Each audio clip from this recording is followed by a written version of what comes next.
नमस्कार मित्रांनो, step ladder education कन्सल्टन्सीच्या पॉडकास्टमध्ये आपलं सर्वांचं स्वागत आहे. मी डॉक्टर आदित्य.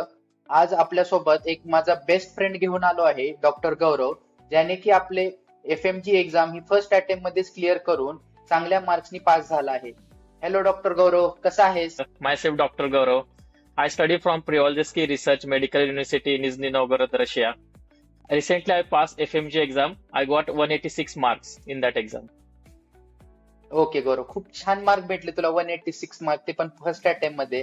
तर मला Thank you, वाटतं की Aditya. गौरव जे आपल्याला माहिती आज सांगू शकेल ती खूप युजफुल असेल, जे मुलं आता FMG एक्झाम देणार आहेत किंवा जे मुलं MBBS अब्रॉडचा विचार करतायत. तर तुझा रिझल्ट पाहिल्यानंतर तुझं पहिलं फिलिंग कशी होती? येस डॉक्टर आदित्य, आमचा रिझल्ट 29 जानेवारीला लागला. सुमारास 8 वाजता लागला रात्री. त्यावेळेस आम्ही सगळे घरीच होतो, फॅमिली मेंबर सगळे घरी होते आणि मी पण घरीच होतो. त्यावेळेस रिझल्ट लागला आणि मी ती PDF ओपन केली. त्यात माझा रोल नंबर सबन 186 लिहून आलं. तर मला खूपच आनंद अरे झाला आणि अरे माझे जे फॅमिली मेंबर आहेत त्यांनाही खूप आनंद झाला. परत रिलेटिव्हचे फोन वगैरे यायला लागले, किती मार्क्स वगैरे पडले वगैरे. तर असा सगळ्यांनाच खूप आनंद झाला. आणि माझे जे मित्र ओ- वगैरे आहेत, आमचा जो सर्कल होता त्याच्यामध्ये पण सगळ्यांना खूप चांगले मार्क मिळाले. ओके ओके गौरव, तर मला सांग की FMG एक्झाम पास झाल्यानंतर तुझ्या लाईफ मध्ये काय चेंजेस आले? Yes doctor Aditya, FMG exam एक लायसन एक्झाम आहे. म्हणजे ती एक्झाम पास झाल्यानंतर आपल्याला इथं इंडियामध्ये प्रॅक्टिस करायला चान्स मिळतो. तर ती एक्झाम माझ्यासाठी खूप मोठी एक्झाम होती, कारण की आपण जे 6 वर्ष रशियामध्ये शिकलो, त्याला काहीतरी अर्थ देण्यासाठी ही एक्झाम आहे, की आपण आपल्या मायदेशी आपण प्रॅक्टिस करू शकतो. तर ही एक्झाम खूप महत्वाची होती माझ्यासाठी आणि माझ्या आई वडिलांचे जे कष्ट आहेत त्यांच्या कष्टाला चीज झालं. तर आणि खूप रिलेटिव्हचे कॉल वगैरे यायला लागले, तर त्यांनाही खूप आनंद झाला होता. आणि एक आपण म्हणतो ना की डॉक्टर झालो फायनली मी. तर बरोबर बरोबर त्याप्रमाणे बरोबर खूप भारी वाटलं. कारण की ही एक आपली सर्वायवलची एक्झाम आहे. कारण की हो, जोपर्यंत आपण ही एक्झाम पास नाही होत तोपर्यंत आपण इंडियामध्ये प्रॅक्टिस नाही करू शकत. ऍट दी एंड आपल्या हो, सर्वांना बरोबर आहे. इंडियातच प्रॅक्टिस करायचंय. सो ही खूप इम्पॉर्टंट एक्झाम आहे. FMG एक्झामच्या जर्नीमध्ये तुझं सगळ्यात चॅलेंजिंग गोष्ट कोणती होती? ज्यावेळेस मी प्रिपरेशन करत होतो माझ्या एक्झामची, म्हणजे मी रशियामध्ये असतानाच सेकंड इयर पासून FMG ची प्रिपरेशन चालू केली होती.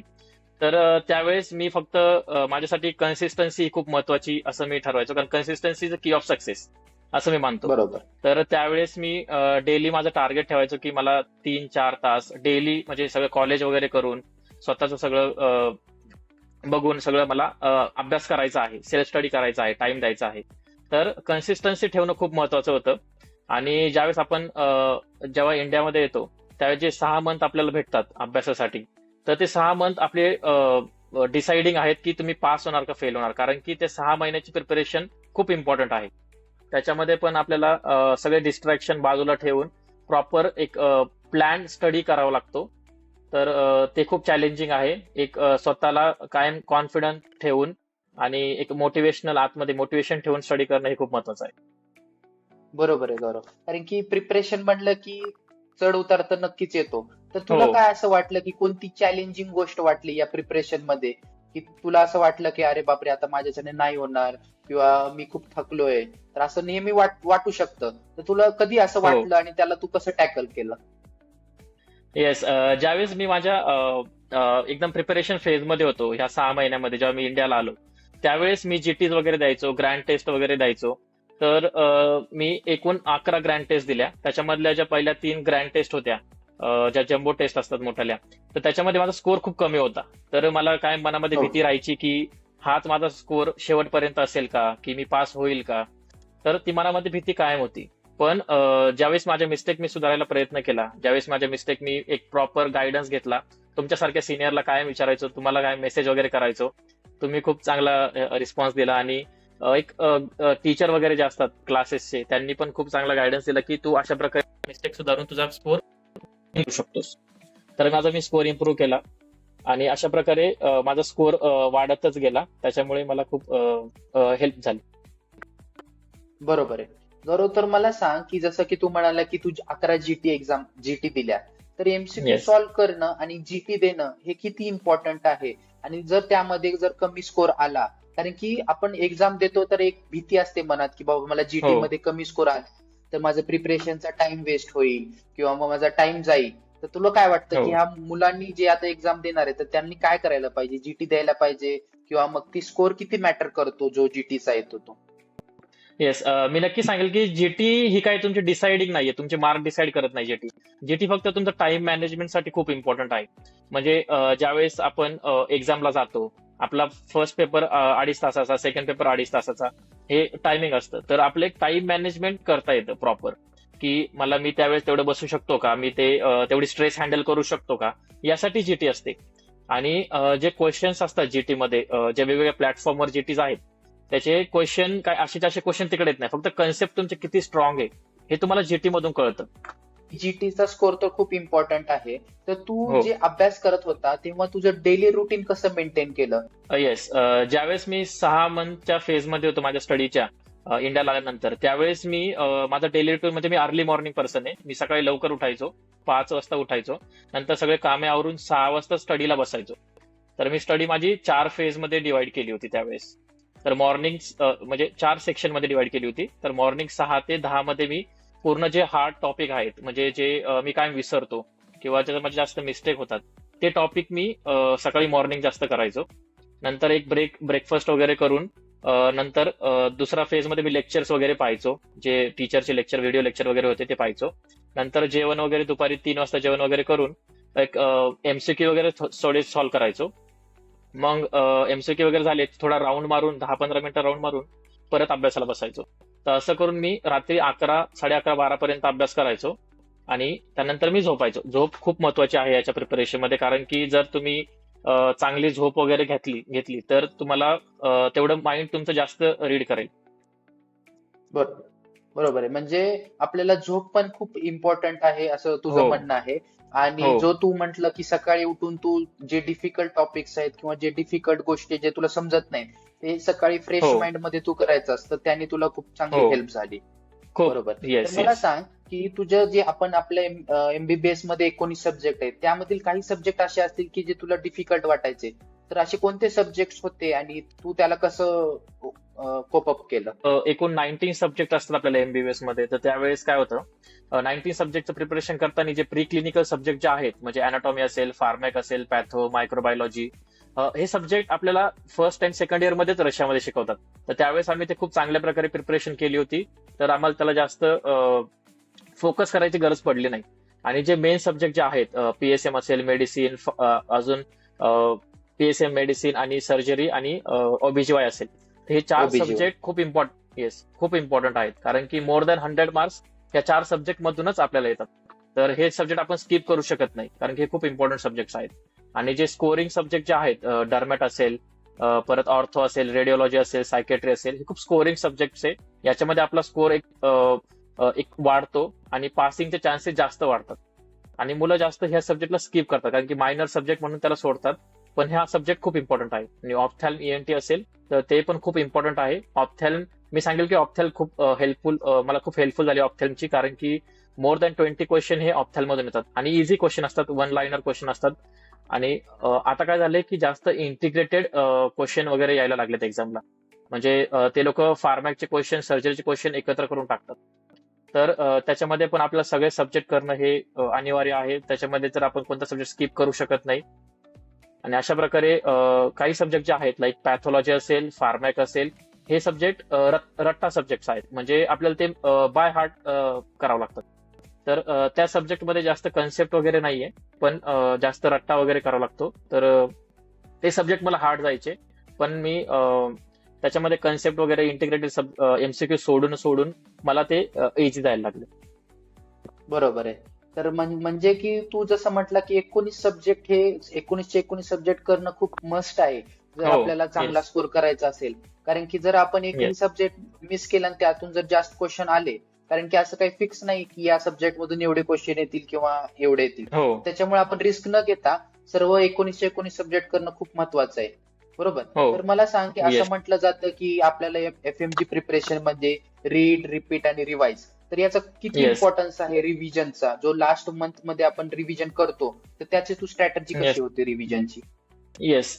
लास्ट मंथ मध्ये मी मोस्टली जे माझं मी 6 वर्षामध्ये जे शिकलो किंवा जे मी 6 महिने जे पूर्ण रशियाला असताना 6 वर्ष आणि इथं असताना 6 महिन्यामध्ये जेवढं मी शिकलो, ज्याचे मी नोट्स काढलेले, माझे हँड रिटन नोट्स वगैरे होती, त्याची रिव्हिजन मी जास्त केली लास्ट 1 मंथ मध्ये.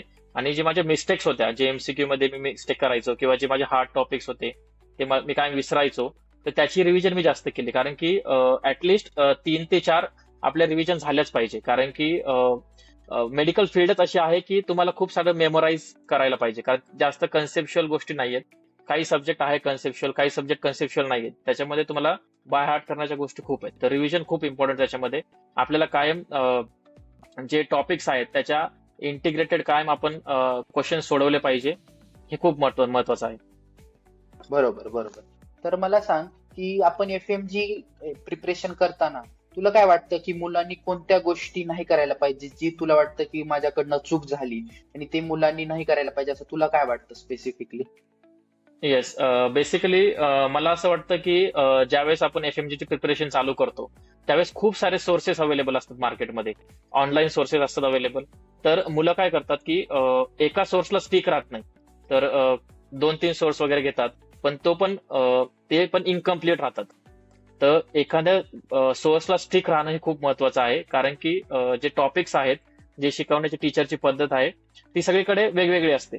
टॉपिक सेम आहेत पण कन्सेप्ट सगळ्या टीचरचं शिकवण्याची पद्धत वेगळी आहे. तर माझं म्हणणं आहे की कोणता पण एक प्लॅटफॉर्म घ्या, त्याला प्रॉपर फॉलो करा. त्याचे जे टेस्ट सिरीज असतील किंवा जे त्यांचे लेक्चर्स असतील ते प्रॉपर फॉलो करा, तर स्कोर नक्की मिळेल. नक्की येणार, बरोबर आहे. म्हणजे येस. मला वाटतं की सगळे टीचर्सच बेस्ट असतात, कारण की ते त्यांच्या लेवल येस. मॅक्स लेवलनं शिकवतात.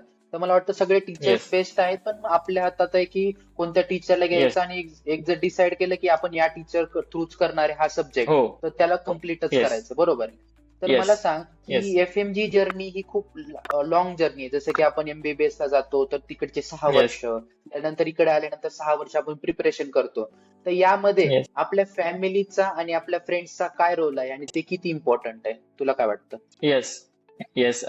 ज्यावेळेस मी 2019ला ज्यावेळेस मी रशियाला गेलो, त्यावेळेस एक मनामध्ये भीती होती की कसं होणार, काय होणार.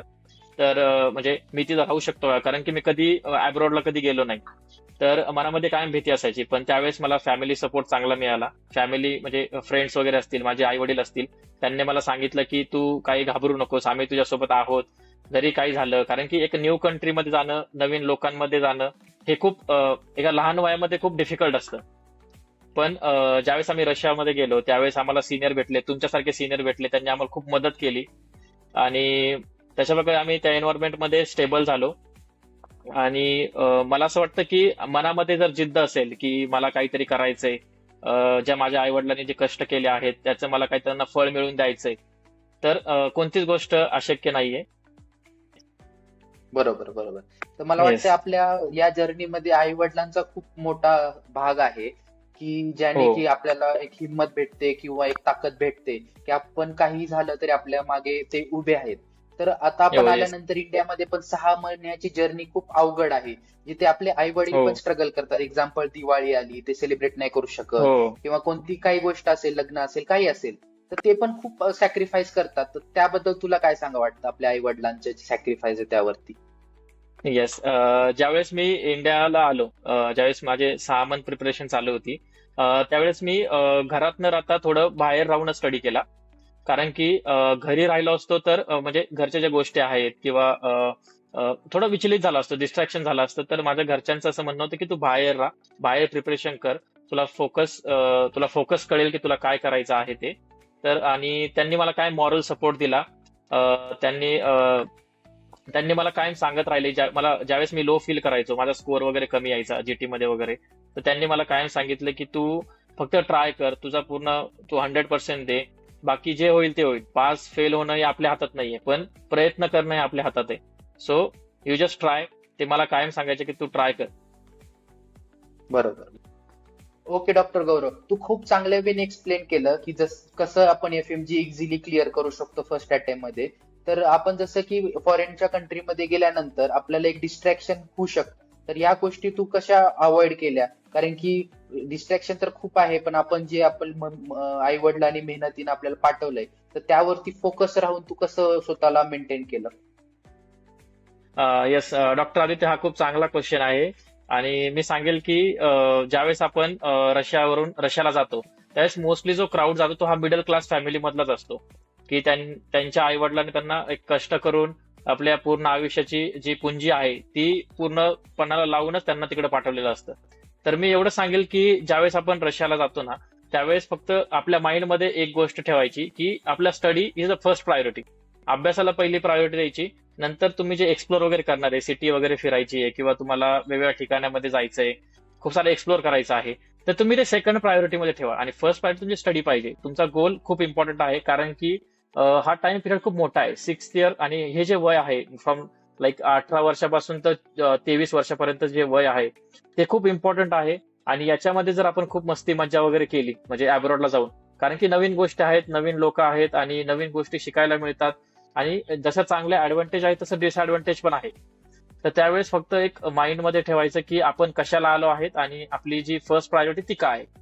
तर हे जर माइंडमध्ये असेल तर मला नाही वाटत कोणतं डिस्ट्रॅक्शन होऊ शकतं. कारण की म्हणजे अब्रॉडला गेलं म्हणजे आपल्याला सगळ्या गोष्टी एक्सप्लोर करायला मिळतातच, की तुम्ही नवीन फूड असेल, नवीन रेस्टॉरंट असेल किंवा जे नाईट लाईफ आहे तिथली, तिथलं फिरणं असेल, सिटीज असेल, डिफरंट आहे, ते तर एक्सप्लोर केलंच पाहिजे. कारण की एक आयुष्याला अनुभव, एक एक्सपिरियन्स मिळतो की बाहेर जाऊन पण आपण सगळं अभ्यास करून पण एक चांगली लाईफ जगू शकलो तिथे जाऊन. तर मला वाटतं की फक्त माइंडचा गेम आहे, माइंडमध्ये फक्त आपला गोल इम्पॉर्टंट ठेवणं महत्वाचं आहे. बरोबर आहे गौरव. तर खूप चांगल्या वेळी तू एक्सप्लेन केलं.